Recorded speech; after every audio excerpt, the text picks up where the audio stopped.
phone so that I'm real active over there as well. Okay, yeah, we're live. Sounds good. Let me do the appropriate things for sharing sound and all of that good stuff and video. Hey, welcome in. Hey, Danny, welcome.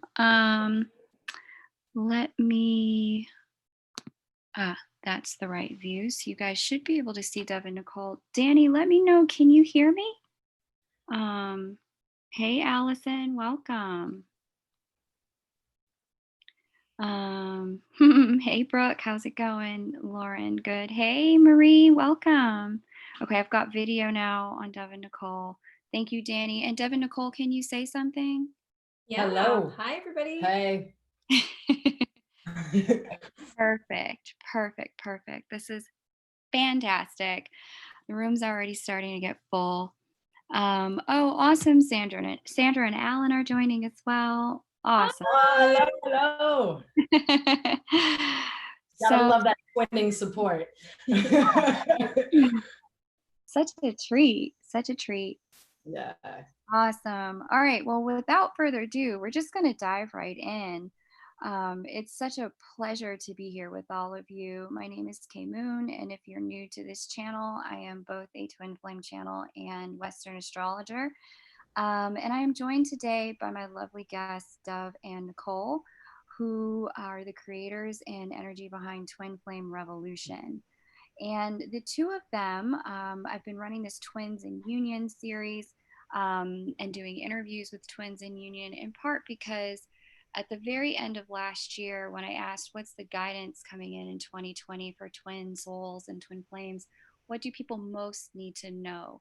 My guides were really adamant about telling me a reading isn't going to get people where they need to go. There's a lot more work that people need to do. There's a lot more understanding of who they are that they need to be able to have access to.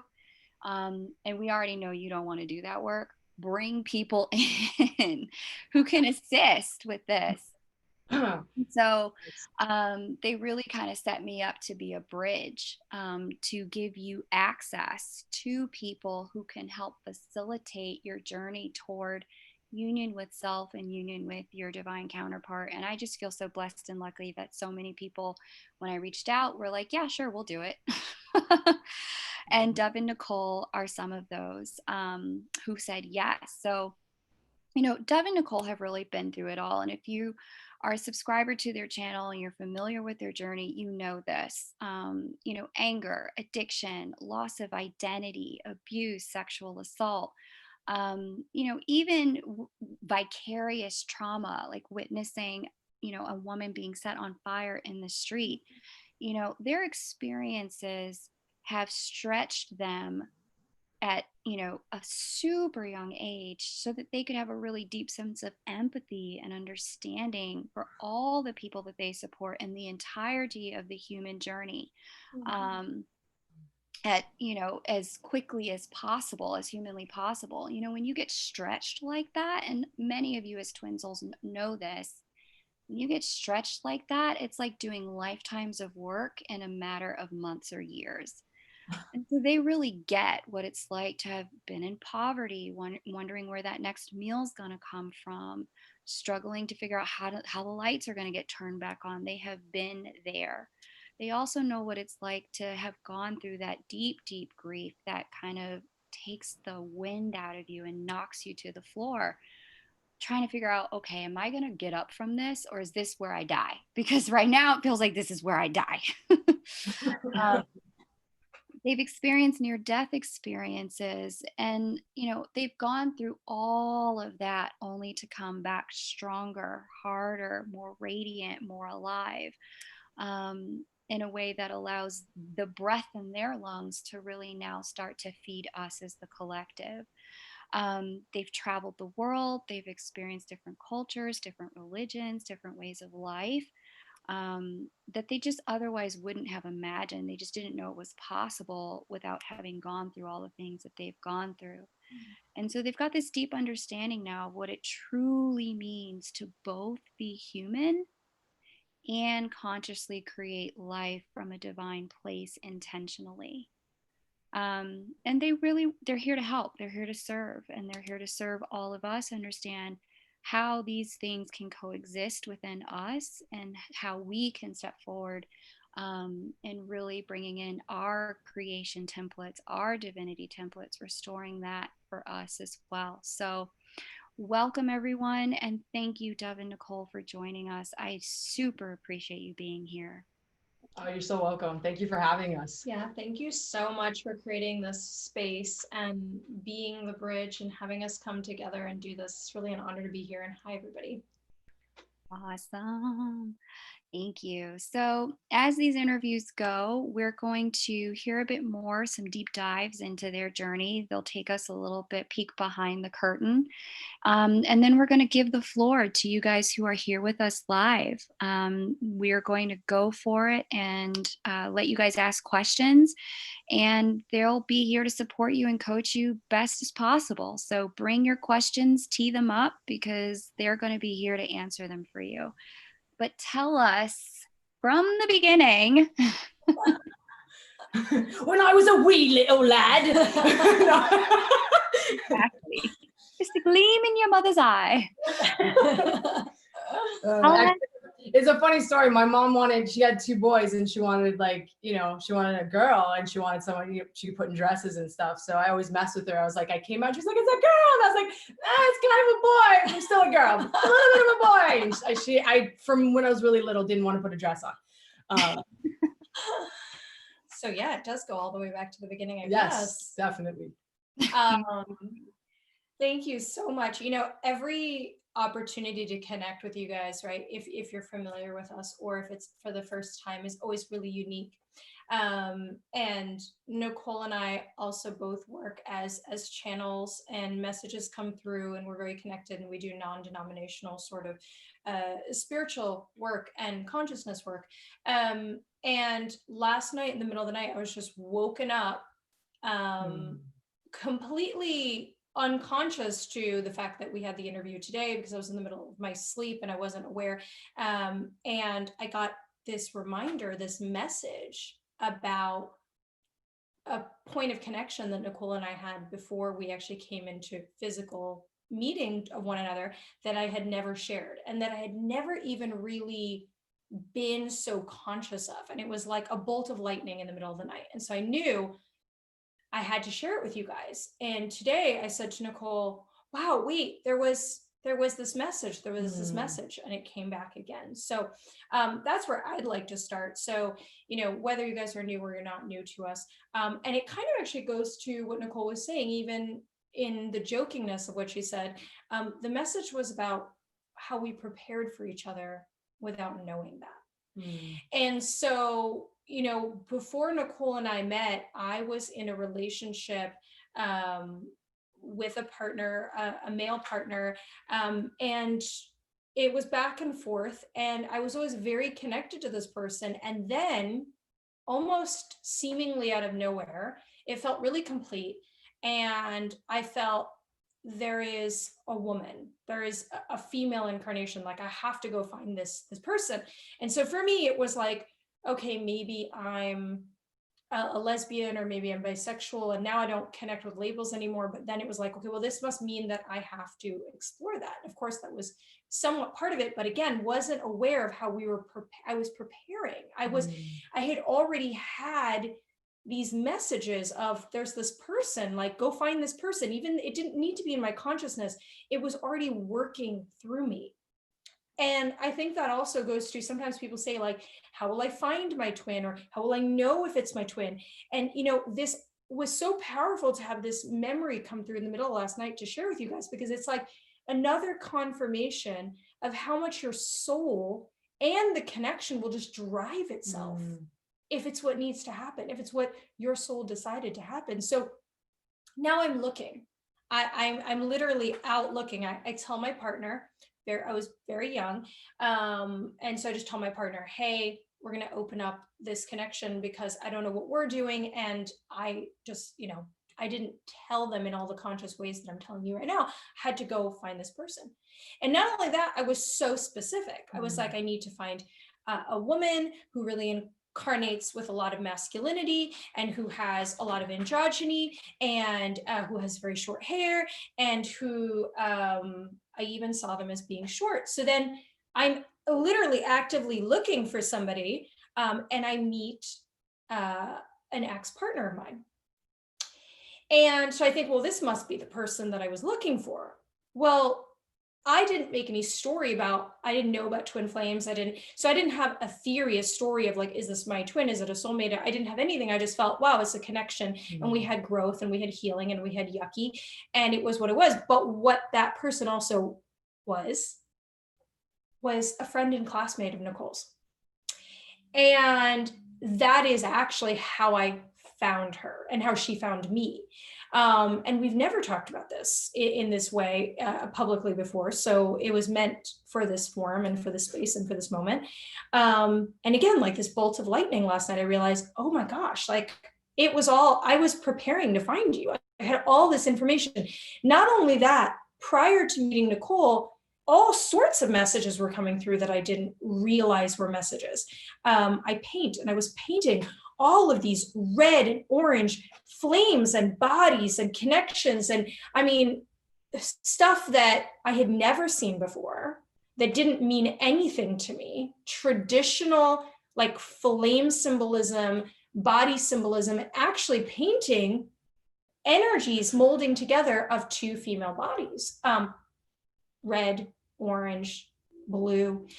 And all of this stuff was building up for months until this moment that Nicole found me online, which we have talked about before, and requested me. And it felt like a ton of bricks had activated me and hit me, even though I didn't know and I wouldn't know to use those words. And I really love this idea that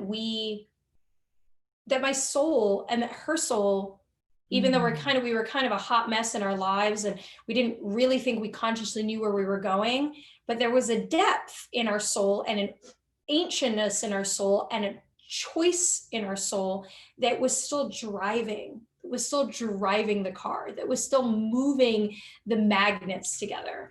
And it also makes me think of the concept of surrender. And I was walking today and I said, I was walking my dogs and I was thinking about a message. I always think about messages for you guys. It wasn't intentionally to come out in this space. It was just, I always speak to the greater collective in my mind. I was thinking like, just let go. Like, what if we just take a breath in this moment, like in this moment for a second, and if you let go, if it didn't feel like something that you had to grab or find or push really, really hard, what if it was going to be, as you're on your journey and developing yourself and focusing on yourself? And what if you wouldn't miss that stop sign? What if you wouldn't miss the sign? And one thing I can say is I took action. So I did listen to myself. I didn't realize what I was doing, but I listened. I mean, I had a strong intuition to just go look for this short-haired, short woman that like appeared and dressed masculine. Like I just said, I'm just going to go hunt the streets for this. Like that was literally what happened. And so again, another example of how do we follow our intuition? And in following our intuition, we align ourselves, we listen and then take action. Surrender isn't non-active for me. Surrender is the idea that our intention is clear, our actions follow, and then we release it to the universe so that we can receive it back, so that we're not inhibiting that. And so I really am grateful that Spirit brought that. I love that. To share that piece with you guys that I haven't spoken about before in my preparation, in the connection to the twin flame journey, in the early before it all days. Oh, it's so cool. As Dove was speaking, I was thinking about me when I was about, I think I might have been like 3 to 5 years old. And I remember when I was little, I used to pray a lot. And I remember when I first called my parents out, it was around when I was 5 years old, about love. And I never was taught anything about love. I just knew that the way they were treating me wasn't unconditional love. I was like, I knew what conditionality at that moment was. I was like, and I'm screaming at them, that's not love. Like this little kid, like screaming at them. And my whole life, I felt like I was coated with this unconditional love that I sought, you know, and, you know, I ended up in religion, and I was studying Jesus scripture and, you know, this unconditional love. And then I was met a lot in the world and in these different places with, wow, so much of the opposite. And then, so when I met Dove and, you know, scooting down to like when we actually started to hang out and we started to date, and I in the past, the girls that I dated or people that I was around, you know, I had, you know, my drug addiction is a big part of my story, and people walked in and out of my lives because I was burning everything down. Like, it was really hard to be around me. I was hurting so bad. I couldn't deal with all the stuff that I had witnessed and all the stuff that I had gone through. And so that was my way of dealing. And so when I met Dove, and I got clean for like a year, I met Dove, and then I relapsed right before I met Dove, and I was a little messy. And I can remember the way she loved me, and she didn't walk away. Like, she didn't turn away. And she would get angry, but like, she never turned away. And like, she hasn't turned her back on me ever. Like, there was that love that I had been like really seeking within myself, or, you know, I knew that, like, when I would pray, and I knew because like I just felt this love energy. I knew it was out there, but I hadn't really witnessed it in the 3D. I hadn't seen another human like do that. And Dove learned that from her beautiful mother, and you know, her mom treated me the same way, and I started to experience this unconditional love from them that began to change my life, because I started to remember, like, oh, this is real. This isn't something that like I can't touch. It's something, and I witnessed how it made me feel, and how it made me have to look at myself, and it made me want to change, and it made me want to like be better. And I always wanted to serve, but I was so not well. I was so sick, and things were distorted because I didn't really have the support when I was younger, and I didn't really I dealt with things in the way that I could deal with them at the time, right? And so this beginning of meeting her, and just seeing, wow, myself in her as well, right? I used to say that we're so different. We're so much the same. It's kind of scary. And but like, the intensity of the connection when we first met was like bananas. Like, she's gonna kill me right now, but we couldn't stay out of the bedroom. Like, we were like on fire for months. Like, her mom used to be like, you guys need to behave. And then like she would leave the house, and she would leave the house, and her mom's like, don't do anything I wouldn't do. And Dove was wearing like those juicy sweats, and so she was completely nude, and her mom's coming, she's putting her sweats on, and the juicy's in the front, right? So she's like, were you guys behaving? And Dove like walks out, and she's like, yeah, good job. Your pants are on backwards.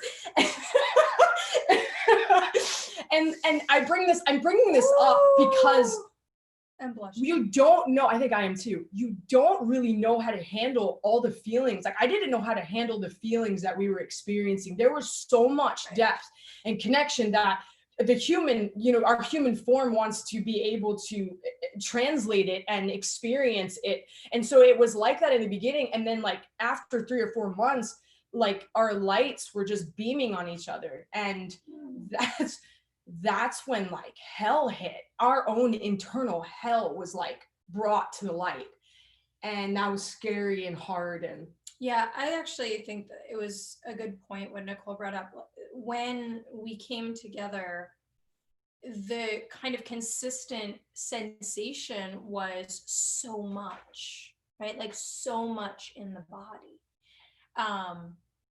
You know, I have spoken before about how the moment that I committed to being in a relationship with Nicole, I cried for 3 hours. I had no idea what I was crying about. I cried uncontrollably, like lifetimes of crying, and also crying as a foreshadowing of the things we would transmute and experience together. Crying like the deepest pain, you know. And then when Nicole realized that she loved me and needed to tell me she loved me for the first time, she actually, for an entire week prior, thought that she was having a heart condition. So her mom almost took her to the hospital. She kept saying to me, like, I've got this really bad pain, and I'm getting this really bad anxiety, and I don't know what's going on.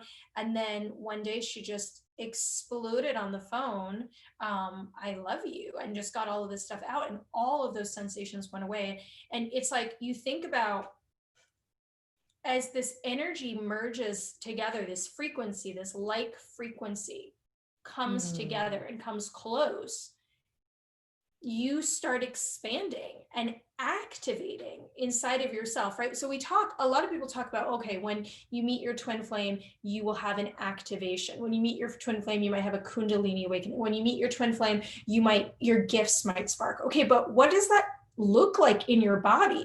It also looks like, ow, it looks like pressure. It looks like expansion. It looks like confusion. It looks like, am I equipped? Right? Because as you're growing, there's growing pains, there's stretching. And so there was so much creation energy.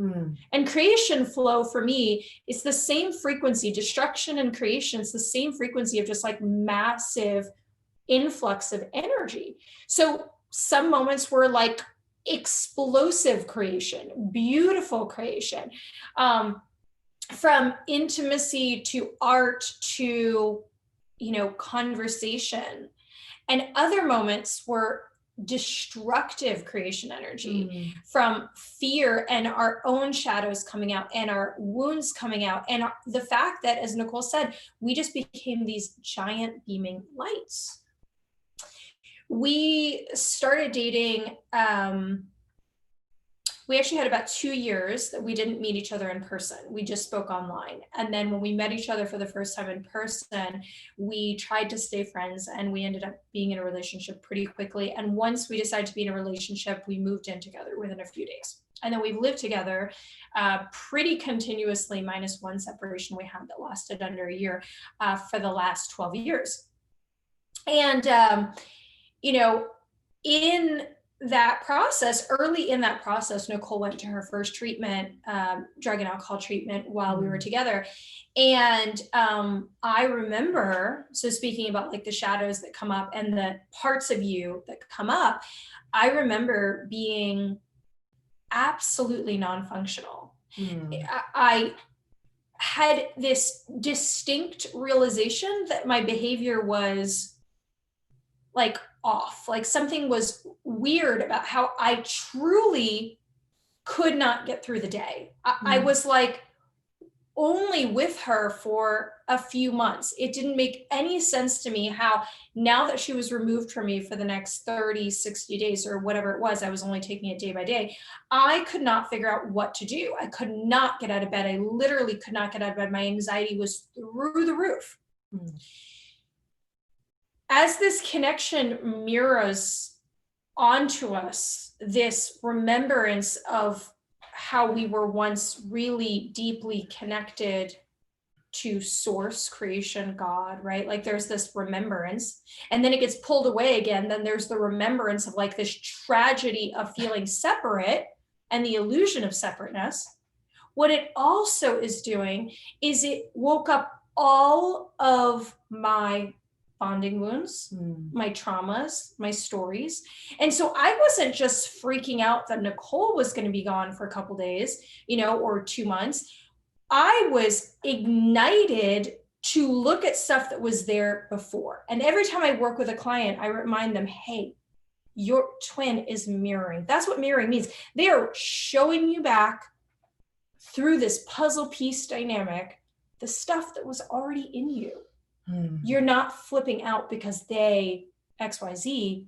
It's because now all of you and all of that fear, and I had abandonment, and I had anxiety around people disappearing, and I had major experiences in my life where people that meant a great deal to me had to be removed or did remove themselves or whatever from my life at very young ages, and it was kind of a theme. And all of a sudden, all of those things come back, and nothing feels like it's filling that space. And it was extraordinary. It was extraordinarily painful. It was extraordinarily confusing. And we spent years kind of going back and forth in these cycles of not really knowing that we were twins, not really knowing what was happening, not really knowing what to do with it.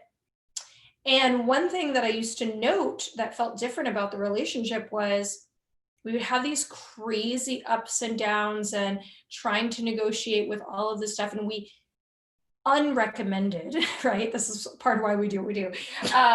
We didn't have any support for a while. Like we really just, we were just flailing around on our own.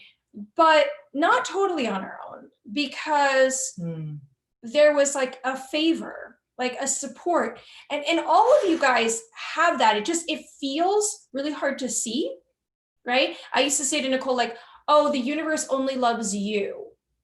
You know, it was like I had such a view on it. And so things might be really challenging in your life right now, or really challenging around your twin flame dynamic. And you might feel like, no, there's no favor, right? But there was this like mercy and this love from the universe.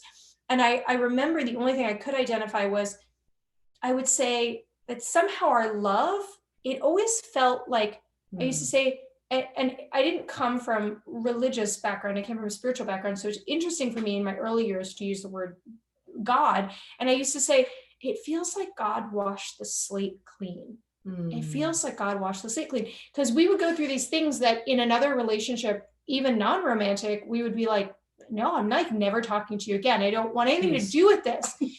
And we would come back to this space and it would somehow recenter. And we would remember and feel this magnetic connection. And we would feel this really unconditional love. And the weight of what we had gone through would break. It would sort of get washed away. And it happened like any time it needed to. It would happen over and over again.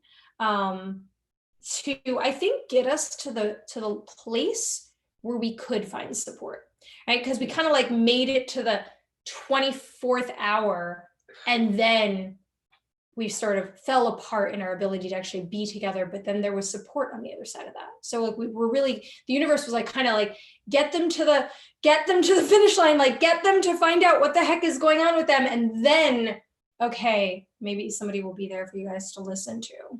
Oh my God. Yeah. So even before we had mentors, that was when the separation happened. I would say like my first drug of choice was women. And for any of you that are addicts, I mean, we use anything, right? I use perfectionism. I was unfaithful in my life because it fed my ego to have multiple partners. Plus I was really afraid to get hurt. So it was better if I just had things going on like this. And so when I met Dove, it just, it challenged me to step up in that way. And, when things started to like really hit the fan, where like something started to happen within me where I started to break a little bit, and I started to not trust the relationship. And I really thought it was over. And instead of just saying that to Dove, I blew it up, having an affair, and which, was also me using. It was like using. I looked not well. It was very interesting when we're out of alignment of integrity, what that does to the body.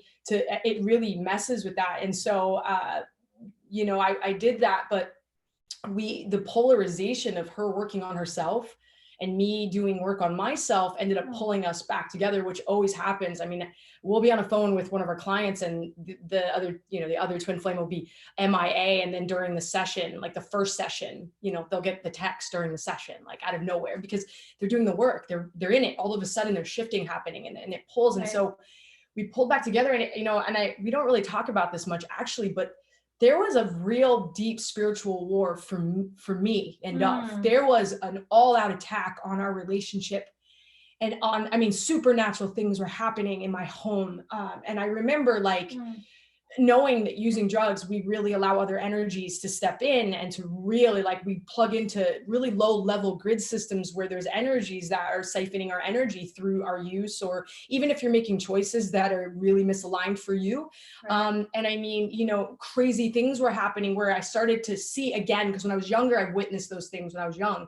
I started to witness them again, and I realized that the war and this thing that I was watching outside wasn't really all that. It was other things happening. And that I reminded me of the connection that I love so dear with my God, and I had to really surrender because I was dying. Like I was dying. And, I before we got on the call, I said, man, babe, you were coded to keep me alive, yo. Like this woman, kept me alive. Like it was part of her mission was to keep me alive, because I incarnated in this life, in this body as a woman, right? I'm not used to being in this body, right? My past lives that I have memory of, I was in the military. I was a dude. I was a big dude. I remember all these things. I just remember that. And I remember you know, Dove and I both said like we really needed to be women to stay together in this life. Like we felt that was an important choice that was made. And I had a lot of healing to do on this body from incarnating as a man so much. I hurt the feminine a lot in my past lives and I felt it. And so being in this body, having to heal it. And it was such a struggle being in this body. You know, I'm just now, and I'm gonna say it right now, I did a little work with Kay Moon. Woo! She like dropped some gems for me, and we, you know, communed in that way where I really got to make some deep choices and look at certain things so that I could really transmute and understand. And that's where the message came out, was that I really wanted to be in this body to honor the feminine, to hold it tight, to understand, and to make that amends and that atonement for the lifetimes that I abused that. And it was very interesting because when I started to do that, I started to treat her better. When I started to really love myself and receive that love, I started to treat this woman better. So I kind of went on a tangent there, but I don't think so. Do you want to? I think it was perfect. Yeah, it actually makes me think about, you know, so as a sort of side note, you know, a lot of people ask about the masculine and feminine, you know, in twin flames and the polarity. And I think that we start to even out, you know, we all have the masculine and feminine within us. But I think also it's about really understanding templates, like what we hold, like what we want to work on. You know, Nicole, we incarnate into a particular body when we choose to want to work on something within that template deeply too, right? And so we still polarize, because the polarization is just two puzzle pieces clicking together. It doesn't have to do with the body. And that's why I have clients sometimes that say to me, you know, I've never been attracted to a woman. Why am I feeling this magnetism towards my twin and they're incarnated same sex or whatever? It's because it really doesn't have to do with the body. It's so far past that. And that's where we can get really stuck sometimes. And so I think that was actually quite an important point for many reasons.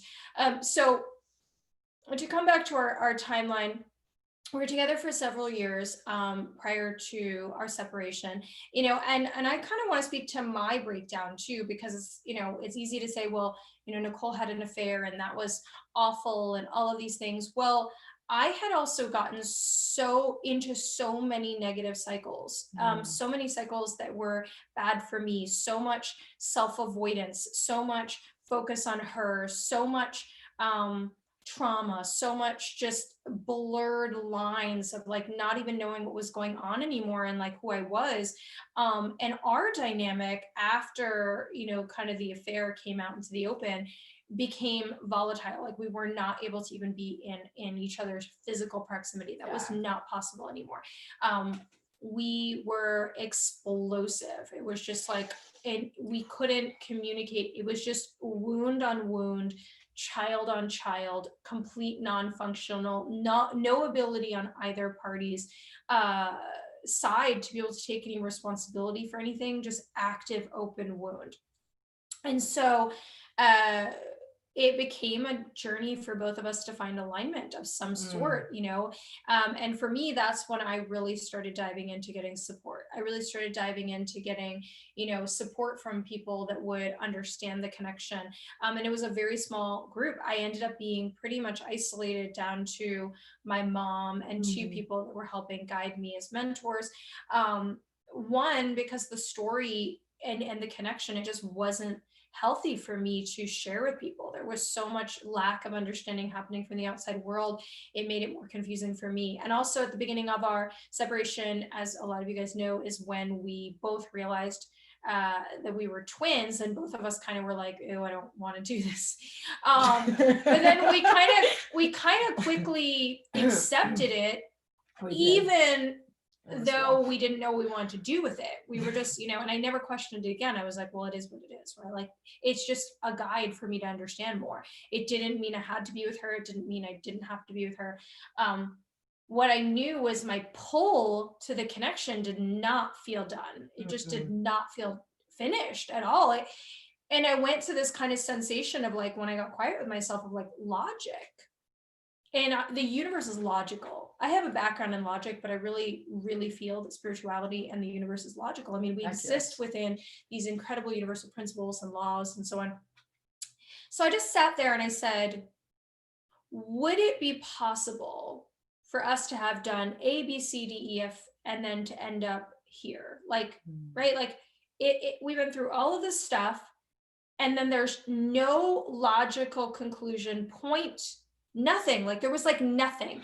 It was kind of right in the middle of something, right? And I said, you know, I just got this message from spirit that was like, that makes no sense. And I started having to run with this understanding that not even my spiritual friends could validate for me. They were just like, I don't know. And I'm like, I'm telling you. So I really started to just come in and start listening to that voice again, but really, really deeply. And just going, I don't know what it's going to look like. That's where I did my surrendering. I just know I would like her in my life. I feel we're not finished. I don't know what it looks like. And then I dove into me. You know, I dove into me. And I also dove into removing some of those complicated things that Nicole was talking about. Like there was all sorts of weird energies. There was all sorts of other people and energies that we can't see that were just like, please create chaos in this situation.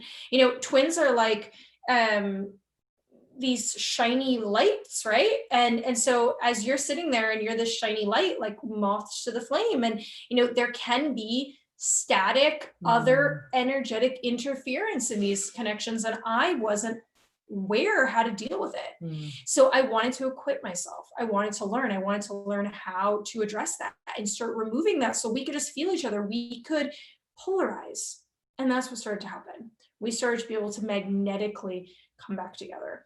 And something we don't talk about very much either is that our reunion was not sort of like instant and fairy tale. You know, it was, she came back home. It was still really messy. There was confusion, and that lasted for a little while. Yeah. You know, we really had to go layers and layers and layers. And when I work with a client, I always say, like, it's not going to go away until we're all done with it. Like, until we're all done with it, until we're finished with the experience, until it's no longer serving us truly, until we are no longer mining it for growth, until we. And so this was like the thorn in my side that wouldn't go away. And I just couldn't understand it until I looked back at it.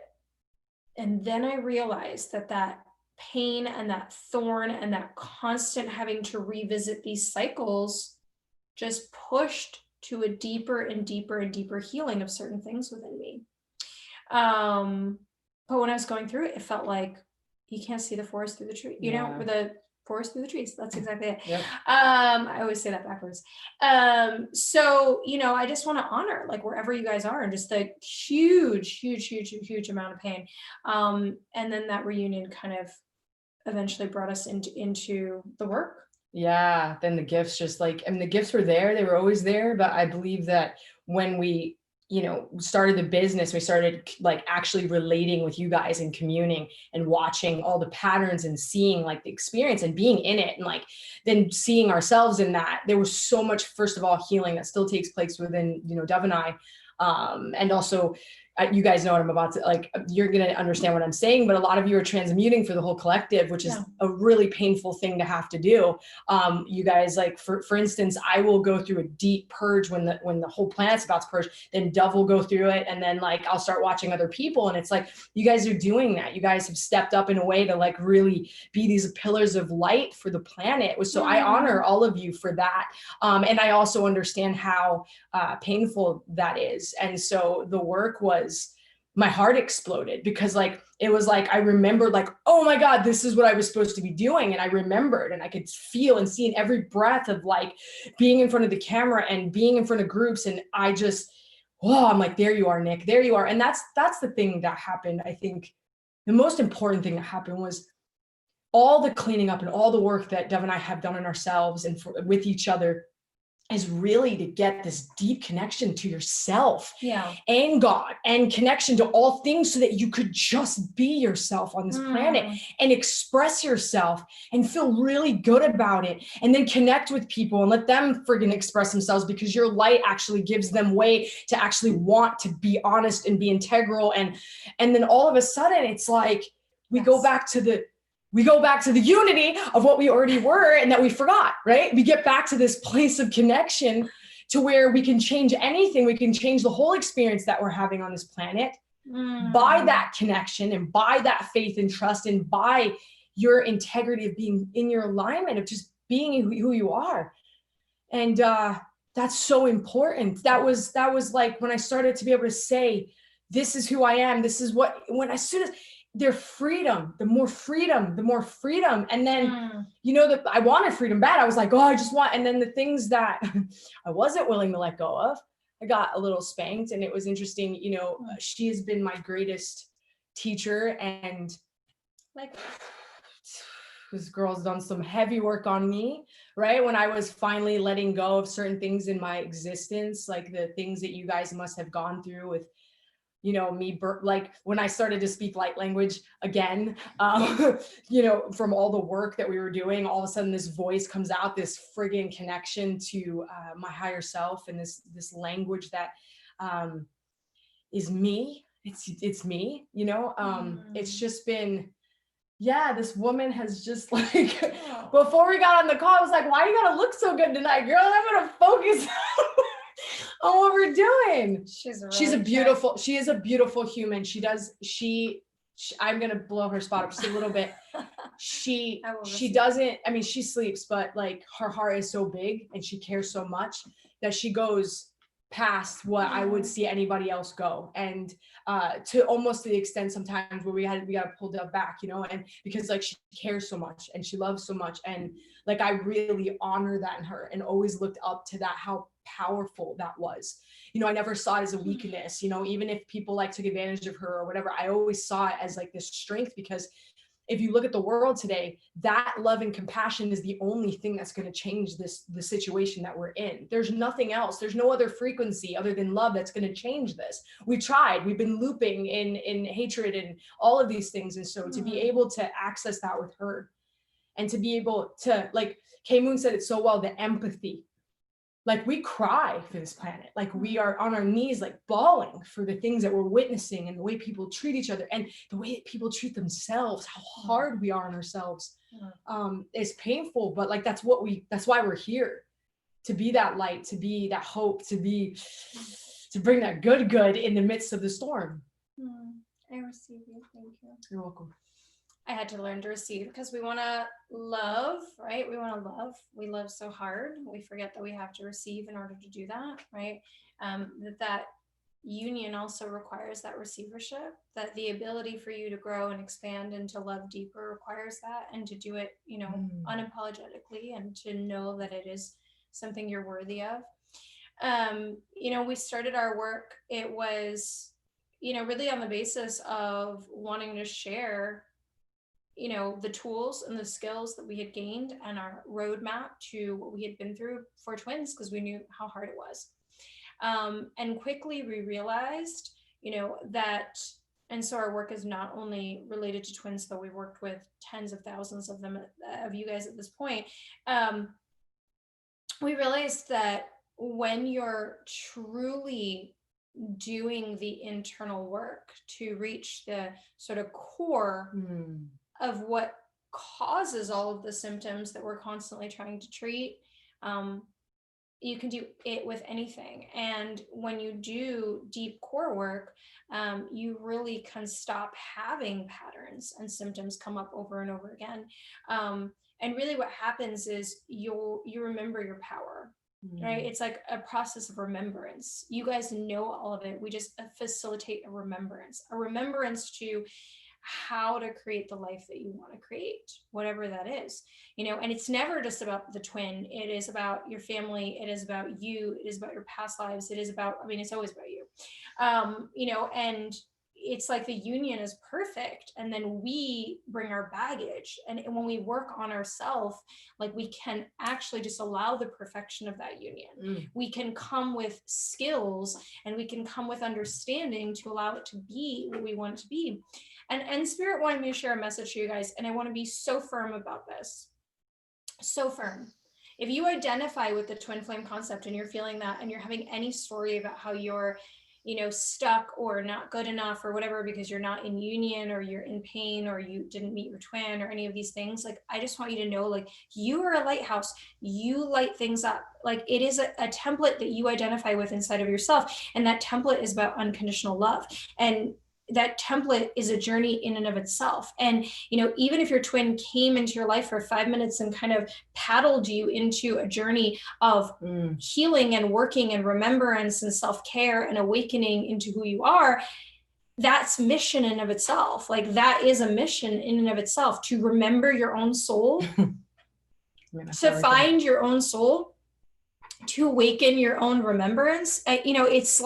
It's such a beautiful, powerful thing. So just wherever you are right now, I just invite you to not under credit how beautiful and powerful and wonderful you are, and what an incredible opportunity is in front of you. If you're feeling lit up, you have an opportunity. If you're feeling on the floor, you have an opportunity. There is always an opportunity, an invitation, I should say. There's always an invitation in front of us to go through the curtain, to dive a little deeper, to look at what's there, to look at what's presented by our experience. So I just really honor all of you wherever you are right now.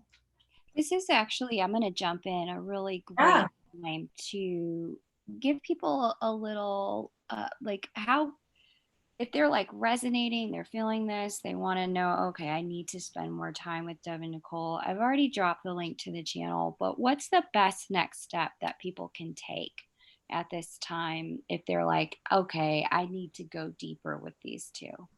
Awesome. That's a great question. Well, first of all, I want to invite all of you guys to kind of use that bright, shiny light of yours and come through a process with us. So July 11th, so it's just coming up here right around the corner, we are going to be doing a huge global virtual twin flame event. And we're doing it not only to serve you, but you're going to be a participant in serving the planet. Nicole was talking about how there's so much going on right now, and you don't even, some of you may realize how much power you have, some of you might not, but us coming together is something super, super special. So we're actually going to be looking at, how we can bring in the timelines, right? The potential of our future that we wish to have, not the fear-based potential, not the ones that we are invoking because we're concerned, but really what we want to create. Yep. Not only awakening you guys, template upgrades, so much delicious work.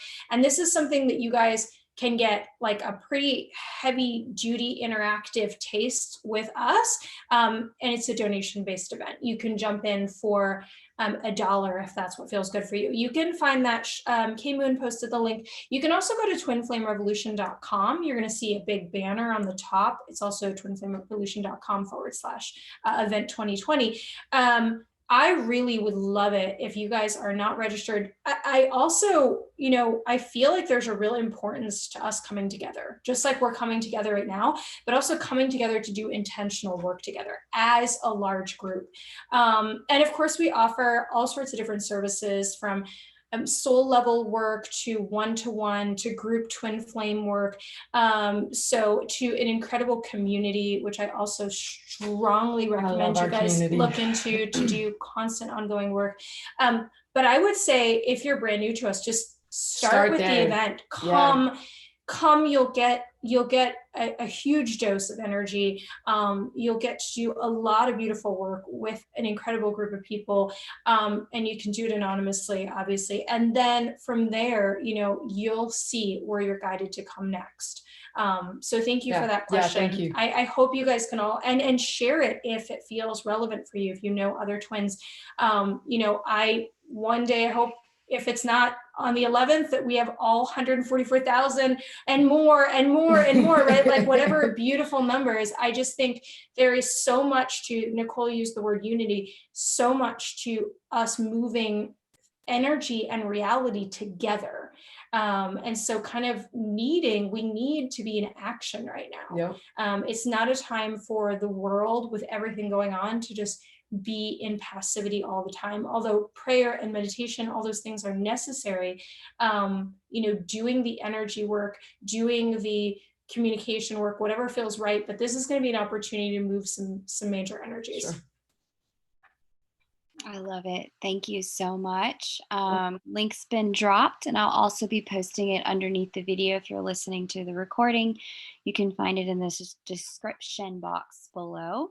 as well as a link to Dove and Nicole's website. So super exciting. I've definitely seen firsthand the power of coming together to do work together energetically, even across distances via the YouTube platform.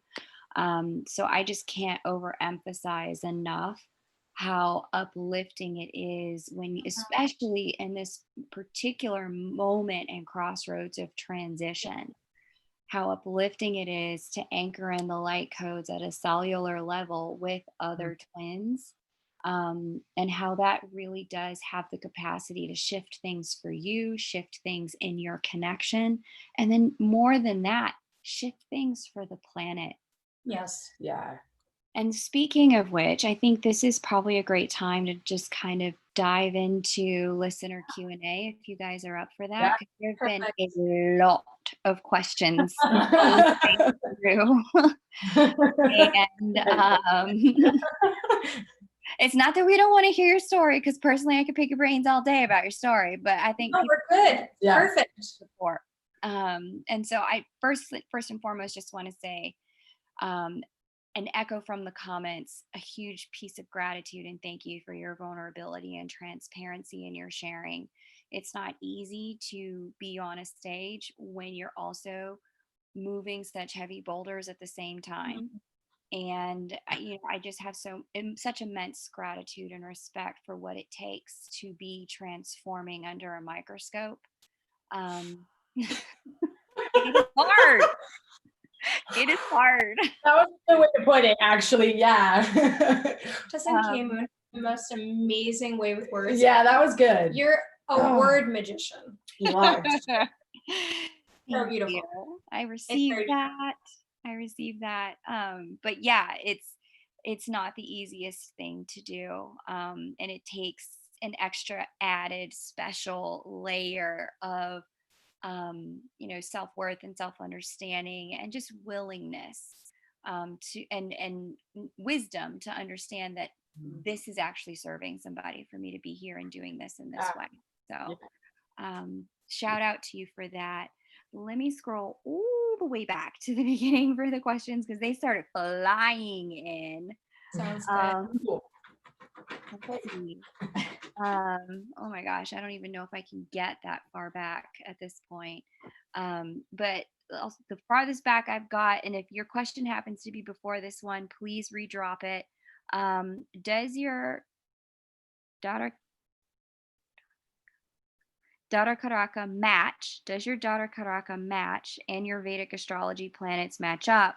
My twin flame and I match to the T, and I got nauseous when I found out we've been best friends for 17 years. Do you know about these Vedic astrology planets? We do, but we don't know. I haven't had that done, so I can't say that we know if we match up. It might be something that we have to check out. Although I've had a lot of people discuss that with us, and how there's a lot of theory and understanding that twins would or wouldn't.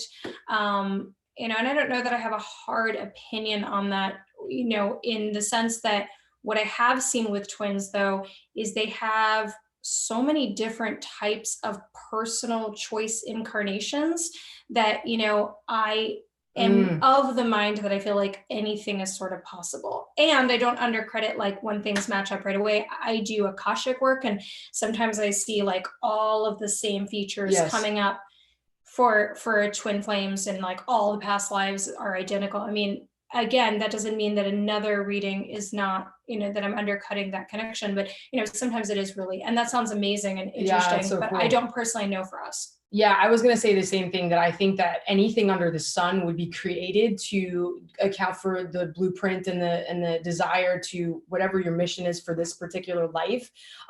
Every little piece we pick out, we're so ingenious and so high technology. It's very cool to watch how, the different polarities and that Dove and I have experienced that kind of pulled us into mirroring or having to clean out the dark corners. I think I'll have to check that out, though. Yeah. Now I'm interested. Now I want to know. Yeah. Well, thank you for sharing that. Charlotte from Happy Twins 1111 shares, question for Dove and Nicole. We are seeing so many twins approaching early stages of union this year. What can you share about the challenges presented during this stage and how best to navigate the early stages of union. Do you want to go first? Sure. Go ahead. Oh, no, go ahead. No, go ahead. Go ahead. That's no kidding. Yeah, I actually am noticing a lot of people really coming together. And one of the first things that pops up for me is, keeping the focus on yourself, so that you're not missing like where your development and openness and readiness needs to be, right? So a lot of times people will be focused on, oh, well, my twin is finally ready or able to come back, and they underestimate their readiness or their readiness within themselves to. One of the main ones is receive, right? Like, are you ready to receive them? Are you able to receive them? What does that mean? And you can kind of look back in your life. We've talked a few times about receiving today, like how we receive love, how we receive compliments, where's our worth, where's our authentic relationship to ourselves, and communication. How do we create healthy, good initial communication? And lastly, support is always incredibly critical. So like, even if you're just getting information tools, like for instance, we have our 7 Twin Flame Master Keys. It's a big program, but we created with all the information we knew for the non-specific to you, like if I'm not reading you specifically, but for the journey and all the stages of it. For me, it was information. I didn't have that at the beginning, so Yes. wobbly. We didn't have it for years. I think really understanding, okay, this is why this is happening, I get it, having some level of support, it allows the early stages, kind of like a baby, to stay protected and well and supported. And also treating your union at the beginning kind of like a baby, giving it care, not exposing it to harsh external conditions, whatever that means to you, right? But we kind of have that third energy that we care for. Yeah. So I just want to reiterate communication, really learning how to speak to each other and be honest with one another. Like that has to be so important. Like, even if you have a conversation like this is really important to me, that we are honest with one another and we learn to be able to, and not pointing fingers. So for me, since I was little, it's like I always knew that if I point a finger, there's gonna be 4 friggin' fingers pointed back at me. Finding a way to really keep it on myself in the process, than like blaming, because that gets us nowhere. And there was one more thing I wanted to say and I forgot. So if I remember, I will say it after.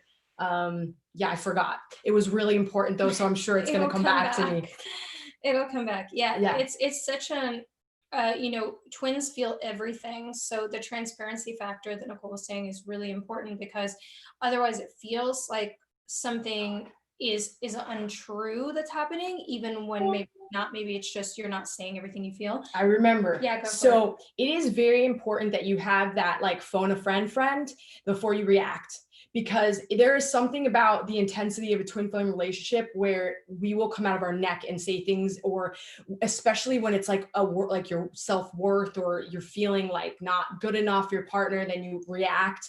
It's really important to find some tribe members, some friends, that before you react, you can have a conversation before you like really pop off. And not to say that you're going to always do that perfectly, but it is very important to not always take it there first, because I find that like it's like putting gasoline on a fire. And sometimes the best thing you could do is take a step back, take a breath, and really sit with yourself and see where you're at before you then go in and torch everything. and the masculine, listen, the masculine you can push away. Like, so if it gets too intense, the masculine can easily like, and I'm not saying that the female can't either, or the feminine can't either, but it's oftentimes that I will see that if it's crazy, the masculine will step away. And so it's important that you not that you like have self-control all the time, but that there is a way of speaking to one another with respect and love. Yeah, it brought up a really interesting point that I was also feeling to share with you guys, which is to expand on that a little, is just to understand the capacity of your partner, right? So it doesn't mean that you're not moving to a place of expanded capacity, but at the beginning, maybe your partner deals with substance abuse, or they are a feminine that is avoidant, and so they don't, like, when it gets emotional they pull back, or a masculine that's avoidant, or whatever it is, starting to try to go, okay, I just know this about them, and as we're growing together, right, really honoring your own capacity. Like, where's my capacity right now? Well, my capacity is when they do this, I feel abandoned and I immediately want to scream in their face. So therefore I'm going to do what Nicole said, or I'm going to, right, or I'm going to call my mentor. So basically assessing both your capacity and having the intention for that capacity to grow as you both heal and shift and transition, but also honoring it at the beginning. So it's not kind of unreasonable pressure on yourself and each other, which is what we tend to do when we're not taught to do differently. We're hard on ourselves, therefore we're hard on our partners. And then this tiny little plant that is like just growing gets a lot of pressure on it. And it can sometimes get broken down again. So yeah, good question. Yeah, that's a great question, Charlotte. Thank you so much. And these were Yeah. wonderful answers. Thank you guys. Yeah. B asked if there were secrets and deception before separation, how can the person who wasn't holding the secrets and deception, how can that person in the connection hold space without having a blocked energy? How does she not function from a place of fear? Basically, how do you rebuild the trust? Yeah, so that's a really, really good question. And it brings up two things. One is not directly in answering the question, I'll answer in a second, but I'm thinking back at the concept of how I brought Nicole to bring forth the truth, because I think that's also sort of subsequently connected to your question. Because of course, in rebuilding our trust, we also want to go forward with new behavior, right? And so what can you do to also facilitate that sort of new behavior? And one is creating safe space, right? Creating safe space. And so for me, even though it was a very challenging thing, when I found out that Nicole was first, when I had really had all the evidence that I needed, I just created space. I just created some safety and I got myself really neutralized.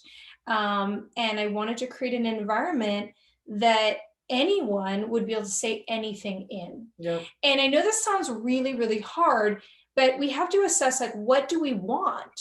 Because we say we want the truth and we say we want the hard truth. So what do we do to create that? And really what we need to do to create that is create this very unconditional, open, respective space of non-reactivity, because who wants to share something that they might already be shameful for or scared of sharing or have done out of alignment or whatever it is, when they know that what's going to happen is a hand is going to come down on them, right? Because they already have an inner child that doesn't want to be thought of as bad or punished. I mean, we all have it inside of us. And so I really created this very factual, inquisitive, safe environment. So that's a very important thing. So to that end, also sharing with your partner maybe a practice of, I want to have these check-ins and create safety and talk about the hard subjects. And what's going to be really important is that if your partner starts to share challenging things, but their truth, it doesn't mean they're not going to hurt. And it doesn't mean you don't get to feel your feelings, but it's also important within that container that it is pretty non-reactive, right? So I didn't have reactivity in that space because I held neutral space. And then I allowed myself to grieve and have my process and share where I needed to, right? And there's many techniques to hold space, and we teach people how to do it and all of that. But just on your own, having this idea of, how can I keep transparent conversation and speaking about that as being a necessary part of your relationship, saying, hey, what I need is for us to start having really transparent conversation. And I want to make sure that I'm also creating a space that feels safe for you to share with me. And then lastly, I had to make a choice. I just had to make a choice. It's kind of like, anything is always possible. Anything is always possible. So do we sit in the possibility of that bad thing happening again? Or do we choose to have the possibility of another experience? It comes down to your choice, but it's a choice. And after Nicole was unfaithful, we got back together and there was a lot of ups and downs and there was still a lot of mess at the beginning. But I told her, I said, if I cannot let it release, if I am going to hold it over your head for the next 20 years, I choose to not be in this relationship. So let me see if I am willing to not hold on to it. It didn't mean that I didn't hurt. It didn't mean that we weren't rebuilding trust still. It just meant that I was choosing to not hold that over her and over myself as something that had to reoccur, or that's something that we couldn't break as a pattern. And I also want to understand why it was happening so that we can break a pattern or a cycle or something if we understand why. So I also invite you to, why did that happen to begin with?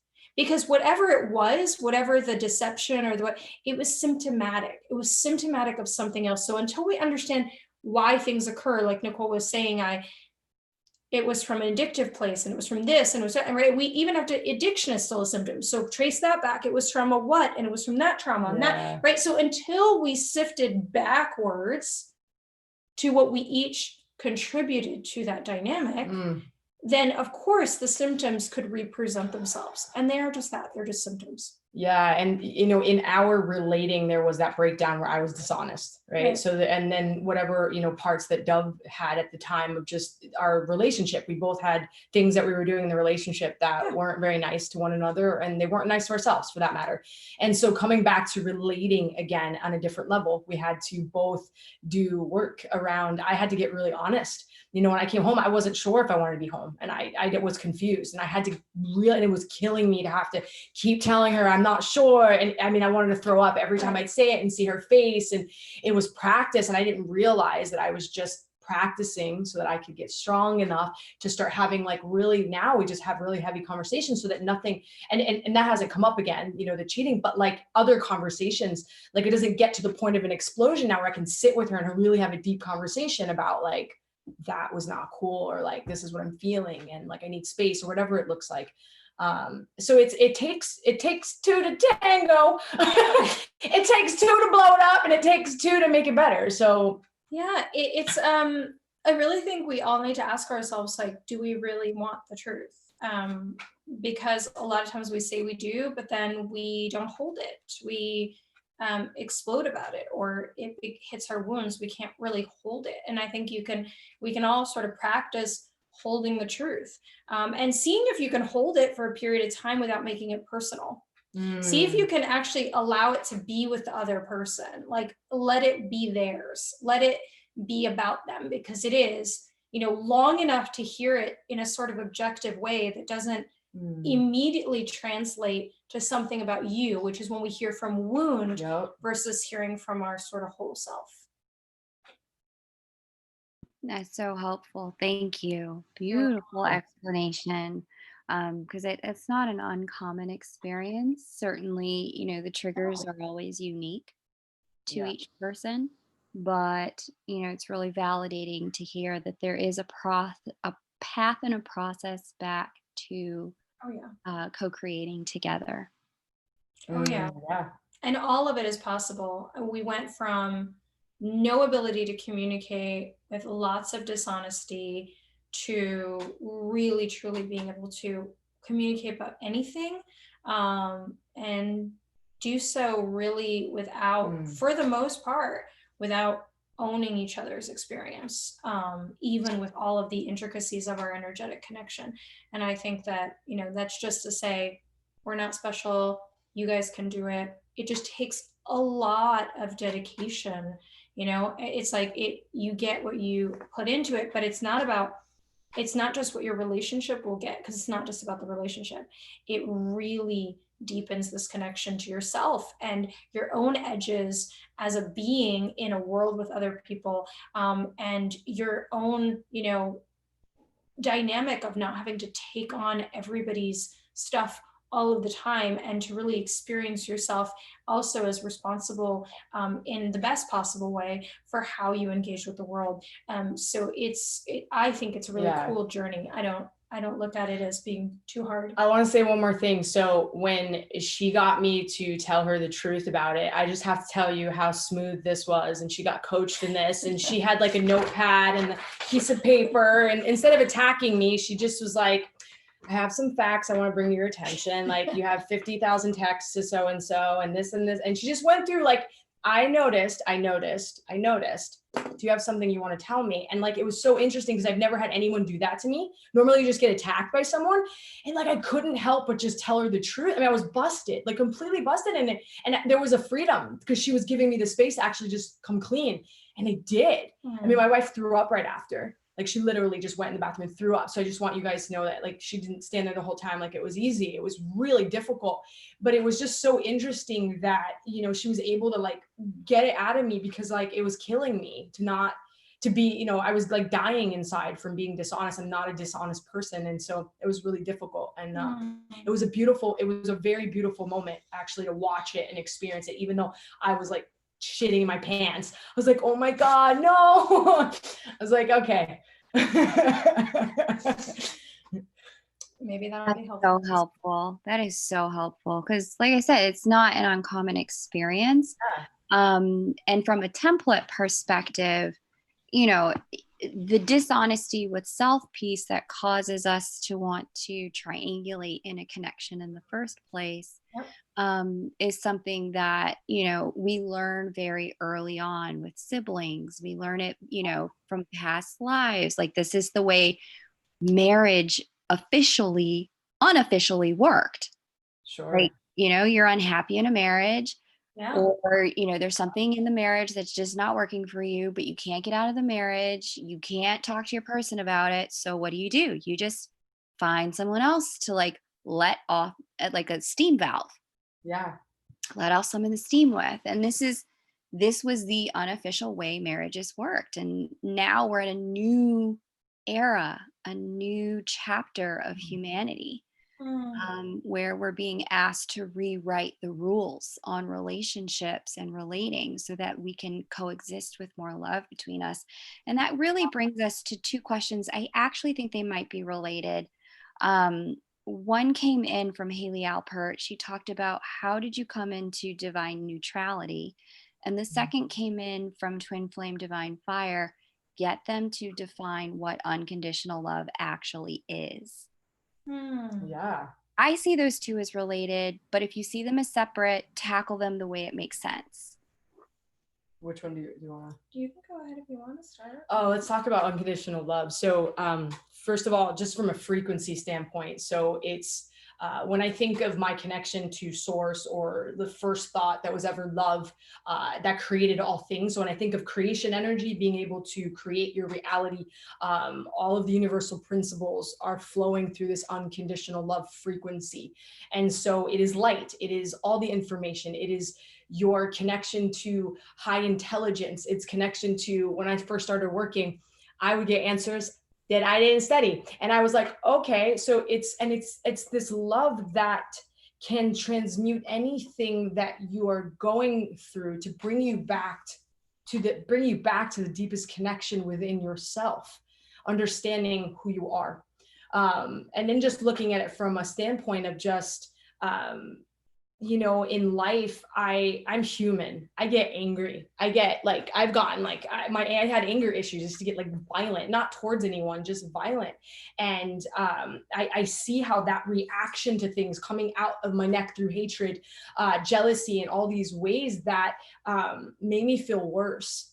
But when I would come back to this love, because when I was little, I just, you know, I always had this thought of Christ, for instance, Christ walking and being able to walk in the streets and take care of lepers, not get sick, be able to help heal people, be able to like look at people that are struggling that no one else will look at.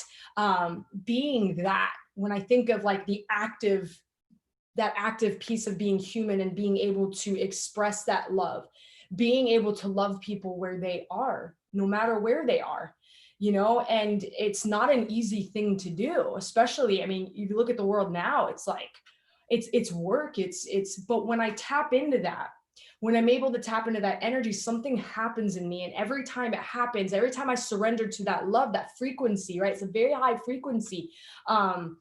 It changes me and it gets me to like more freedom, more expansion, more connection, more able to breathe, more being able to create. It's creation energy. So, and the reality that Dove and I have right now in our lives, it's like, I have to hit my knees every day and thank the universe, because where I came from, not having anything, to where I am now, I'm just in utter like shock. So, yeah. I'm going to take a really different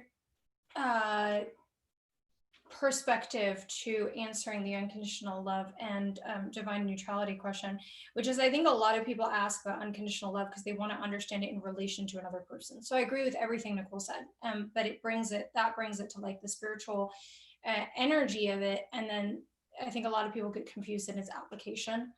And so for me, unconditional love is also the understanding that your partner, maybe you're looking at it in terms of your relationship, or a person, is worthy, deserving of love, in a way where they're not required to do anything to be deserving of that. It really is without condition.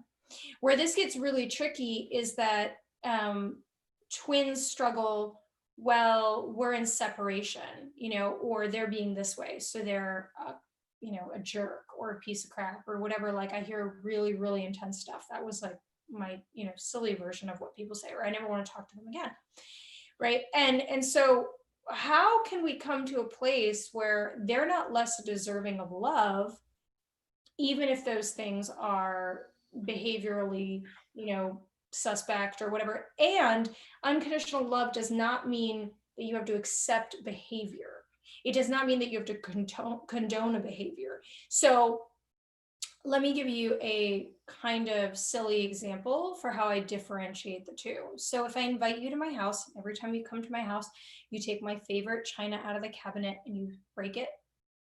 I don't have to invite you back to my house. I can say, like, I really love you, but you can't come over because every time you come over, you take my favorite china out, you break it on the floor. It doesn't work for me, right? Like, that's not a self-love practice for me to have you come break my china. But you're not less worthy of love. You're not a less worthy being because you came to my house and broke it. I just don't have to accept that behavior. I also feel that it has to relate to the way that we are willing to treat ourselves, right? Yes. So that was also an unconditional love for myself to say, like, I don't have to feel like I have to have you come over, and that I'm only good and worthy if I have you come over and continue to break my china and make me feel terrible about myself, right? So really, it is everything Nicole said. And in application, how do we love? And it really is tricky when we're not together. How do we just love them the same? Like, are they worthy, and love ourselves the same? So divine neutrality, I also agree that I feel like there is a connection to that. The more you feel your wholeness within yourself, the more connected you are to all things, the more you remember, the more you feel this flow in yourself. I think the sort of neutrality comes from the concept of a deeper level, for me, so I'll just speak for myself, deeper level of faith, and a deeper and still growing understanding of my own sovereign wholeness, right? Like, I don't have to take your stuff personally, because it's whatever somebody else is doing is about them. It just always is. It's not really about you. And, yes, we shouldn't take that too far. Like, I've seen people take it too far and be like, I hurt your feelings. I didn't hurt your feelings. That's about you. Like, no, we should own our behavior. But there is a lot of their experience that's about them. And so when you're only taking you on and you're cleaning up your side of the street and you're seeing from a state of faith and connection, in a lot of situations, you're able to hold a stronger neutrality. You're also not able to hold neutrality when you're in your pain body.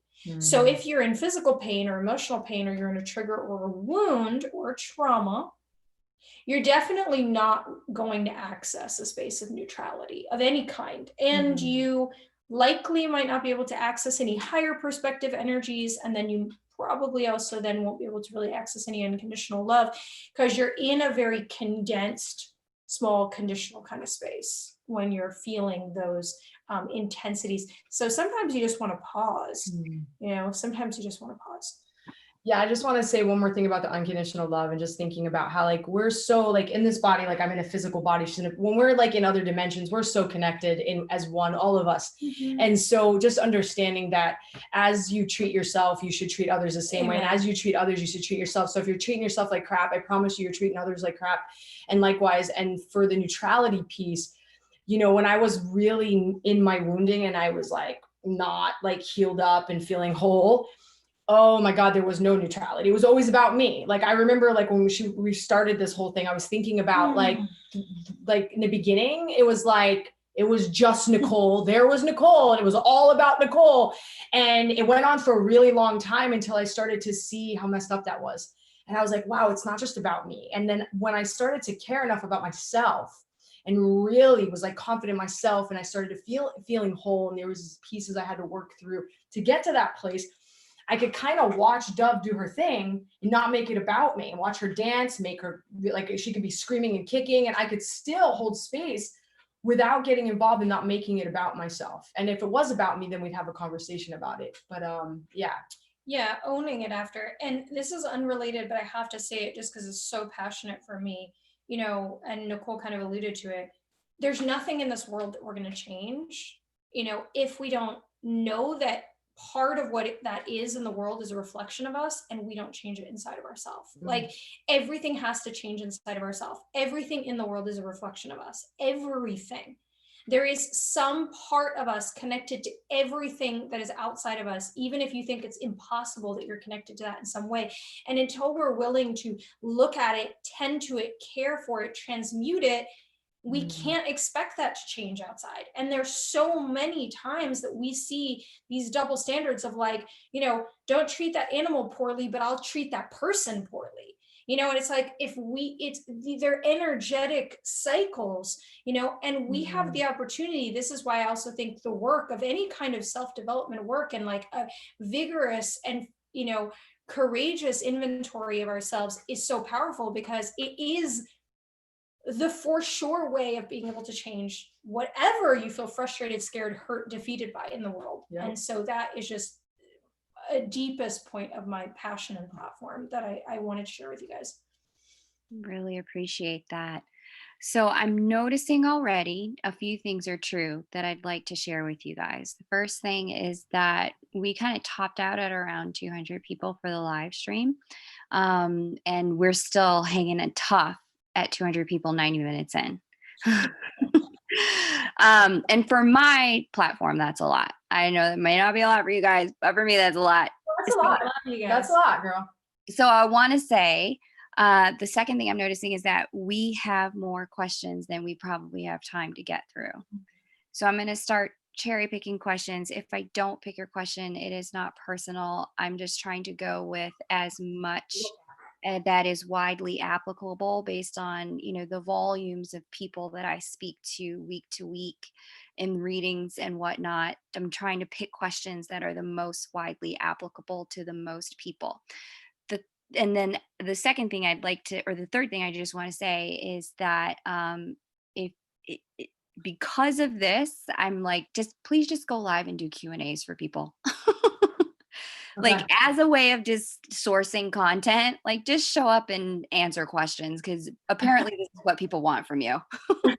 You got it, guys. We Cool. will put some Q&As together. Yep. For sure. You don't even have to do anything. Just show up. People will bring the content to you. Got it. Awesome. Okay. So, okay. I think we covered this one. Let me just get into the stuff that it got to the point where I had to start like taking screenshots of things because the chat was moving so fast and there were so many questions. Okay, Gina Marie asks, quick question. So suggestions for a support tool when reconnecting with a partner who is in recovery. We're both opening up and we're taking baby steps. Can you talk about the reconnection at that moment in that place? Yeah. So what feels really relevant is keeping your energy clear. So I have like an actual tool, like we have our sovereignty protocol and our energy protocol on our website. If that feels like something you want to have instead of trying to learn how to do it. But I think really doing daily energy practices and attunements and activations and things like that can be a really easy way to keep you into higher self perspective, that love flow, keeping the energy soft. And what I would also say, just as like a tip, is stay present. So when we stay present and we stay in the energy of gratitude, this is also actually a good tip for the person that asks, how do I deal with like past things having been dishonest or such? Really, when we're able to stay present and grateful in the moment, we're able to generate more of that energy going forward. Yeah, and asking your partner what they need from you, like in this situation, because there's times where like I want Dove to not even like come involved in like my like recovery stuff. Sometimes I'll be going through something really painful within me, and I want to do that with my friends that are in recovery. And that's where I want to put it. And I'll tell her, I'll be like, I really don't want to take this here with you. But then there's times where I really want her support in that area, and I want to talk to her, and maybe having a craving or something, and I'm like, she's the closest person to me, and I'm like, hey, not feeling great, and then I go do the next best thing. So really asking questions on like how you could be the best support for them, because everyone's different. Some people like, in the beginning of recovery, also like wanting to not have you too close there. But also I would say to both of you, it's very important that you guys are having conversations around that you're understanding a little bit about addiction. It's good to understand. I'm trying to think if there's any, Russell Brand makes a really good book on the steps. I forget the name of it, but you can look it up, and just it's kind of cool just to see his ideas around it, and he puts a little fun twist on it. And so sometimes, like even setting Dove, like would come when I was going to a 12-step meeting, she would come to meetings with me for those open meetings, and I would talk to her about it so that she kind of knew like, hey, I'm in a trigger, like when I was early on, and different things of that nature. So see where they're at, see what they would need from you, and maybe they don't want you involved in that right now, and that's cool too. It's good to keep that dialogue open. Yeah. Great. Thank you. I love that. Let's see. Let me just go to the next one. Okay, got that one. Got that one. Okay. For 2 years, this is Lotus of Countless Petals. For 2 years, I started having daydreams about wanting to be creative and have a family with my twin. Can longing too much make separation more likely? Do I need to grieve this idea and jealousy? That is It's a really good question, and it's sort of personally complex, meaning like it depends on more than just the question, but the greater context for each individual. Because I always say that it's really important that we hold an energetic intention, an idea. And I think that as we're experiencing that in sort of daydream or fantasy, it goes to a lot of the way that I teach manifestation. Although I don't teach manifestation around another person because they're their own individuals, so it's not like bringing something else into our life. It does sort of build a frequency. However, it depends what that frequency becomes for you. So if when you do that, you start feeling yourself becoming you feel yourself accessing your wounds, you feel yourself pulling on their energy, you feel yourself getting angry, you feel yourself getting hurt, you feel yourself sending negative energy because it feels like that daydream or that space is actually feeling painful, as opposed to just feeling like, wow, I'm really anchoring this sensation of what I'm going to feel in the future, and it feels really good, and have a lot of faith in it. So I can't say yes or no either way, because I think it really depends on how you're relating to that practice, what it feels like. And then the only other thing I would say too is, again, how is it serving you? So does it feel good to hold that practice, but then you're still kind of checking in with yourself day to day on like what your soul needs and wants and feels, or does it feel like it's limiting and constricting you in a way that is making you feel backed into a corner where you feel like, well, I don't have power over my life, right? So all I can really do is present questions back to you to start to assess where you land in the process. But think about it this way: as we bring intention and really we are manifesting instantly, because the moment we have the image and the fantasy, it creates an energy. So even though we're not seeing it, most people only count manifestation as what happened in 3D, but really you're instantly creating an energy. So checking on, what is that manifestation? Does it feel good? Does it feel bad? Is it making you graspy? Is it making you angry? Is it making you peaceful? Is it making you feel connected and whole?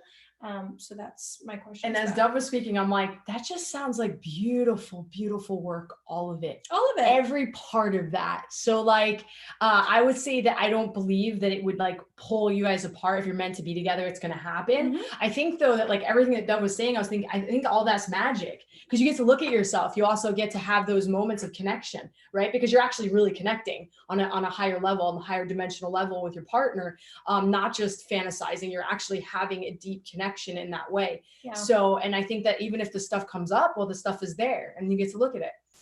Agreed. Love it. Okay.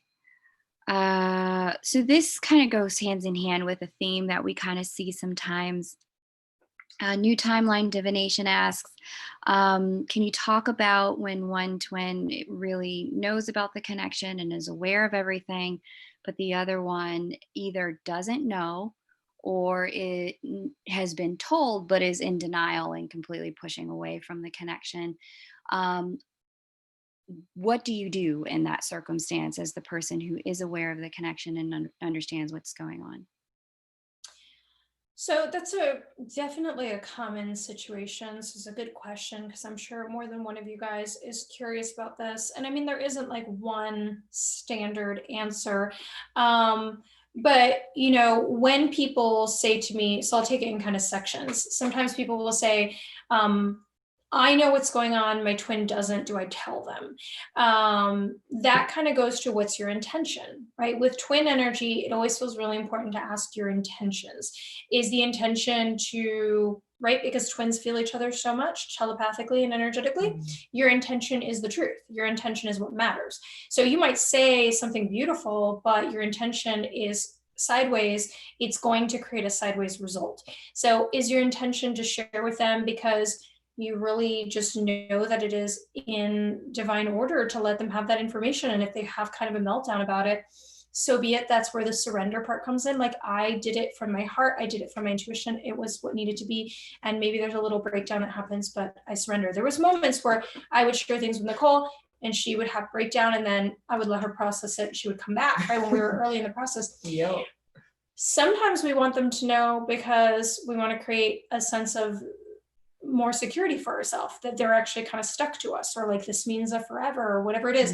And that is going to create a result of them wanting to pull away, because it feels like a trap energy or like a pull energy, right? And so that will usually create a negative result in backing out. And then assessing, does it matter if they know this information right now? Sometimes it's where you are in your growth processes. Yes. It doesn't actually matter in that moment. Like, you're connecting, the connection is growing. Also because, knowing the twin flame concept is supposed to be helpful for you, but it's not required, right? The connection is there. And if it's not helpful in that moment, then it also just doesn't have to be understood in them, right? There's stages for you as you're growing. So I would say also, like, breathe with we don't have to get to the punchline. It's like, it's okay that we just exist in this knowing. And if I know something, how do I use that responsibly to do the work that needs to be done? A lot of times people say, well, I'm doing all of the work. And I had a mentor say this to me years ago, and they said it just the way I'm going to say it to you. And I think it was the most profound thing. And some of you are going to put it in the garbage because it's going to feel triggering. They were like, cut it out. They did the work in other lifetimes. Stop crying, get over it. Right. And it was so profound, because I was like, yeah, absolutely. There were lifetimes that Nicole actually gave her life in a situation, and I'm like, it's okay. Whoever is up to bat in the moment, it's okay. It doesn't have to be that you're martyring yourself, especially if the frame of reference is, this is about me. If somebody comes to us and they say, how can you get my twin back in 20 days, and I don't want to know anything about myself, like, I won't I am the wrong person to come to for that. I want you to know that no matter what happens in that dynamic, you are whole, you can remember yourself, and you can come out of it empowered, feeling good, well, okay. The journey has to be about you. Like, it has to be about you. That is the for sure part of the whole thing. And then it allows that connection. So I think that, what do I do if I know and they don't know? I do what intuitively feels like I have the capacity, and now I have the awareness to do. I dive into understanding deeper. I do my own individual work. I experience them in different ways. I take on the understanding of where we are in our dynamic. I respect where they are in the moment, where their shoes are. I check my intentions. I, and it is not easy. And then this could be, right, way beyond a Q&A for each individual situations, as some twins will like go offline. They're no longer on course of what they were going to do. They just disappear. Then what do you do with yourself, your life, your plan, your process? Because it's not meant for you to just be frozen, broken, unable to do your mission or express yourself.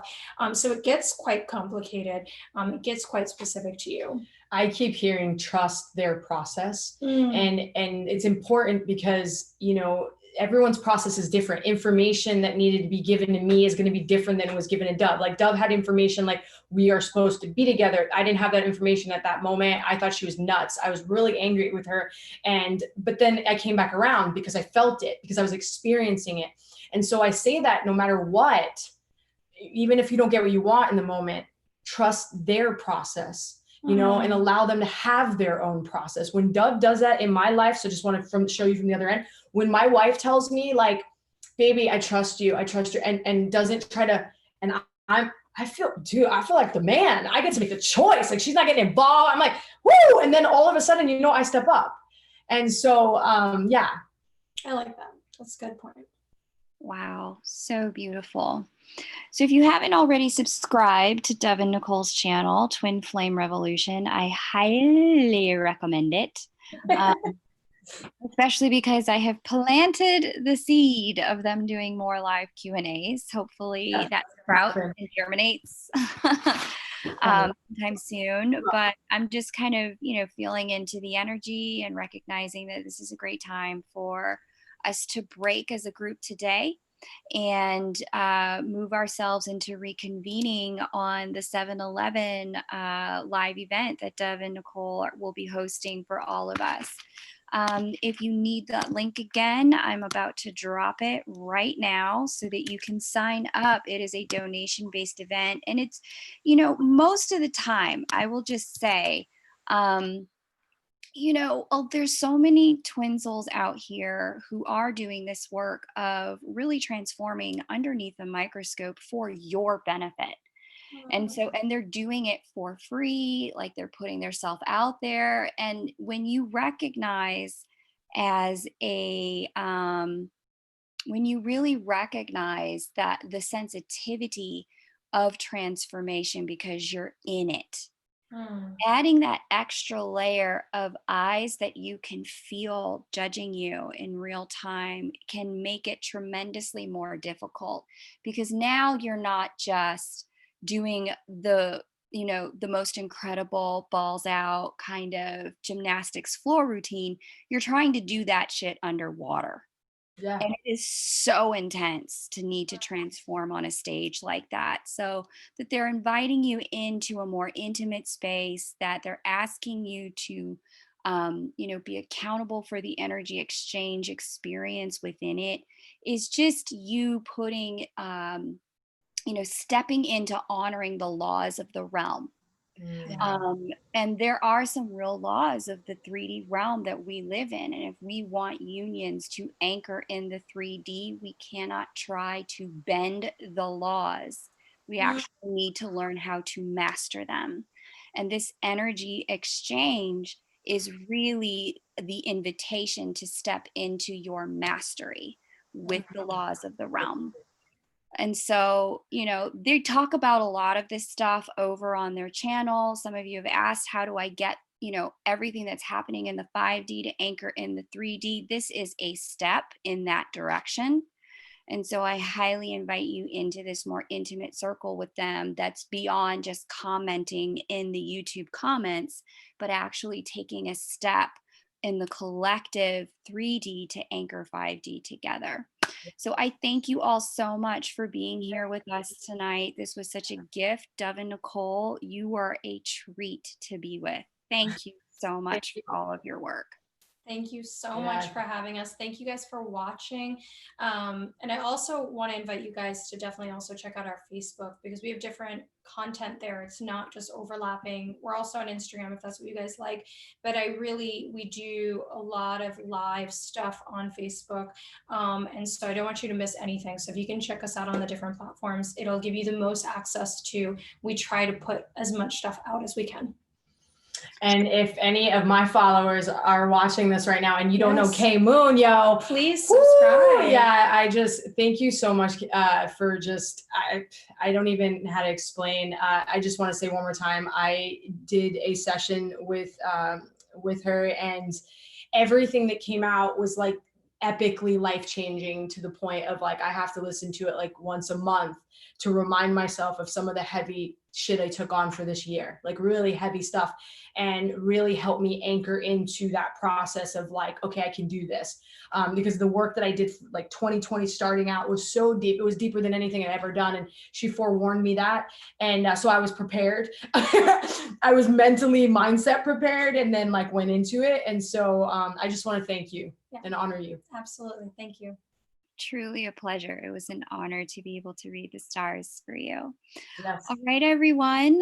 Take great care, and definitely subscribe to all the channels. Hit that like button, and I will see you guys on Dove and Nicole's 7-Eleven event. Take great care, everybody. Bye for now. Bye.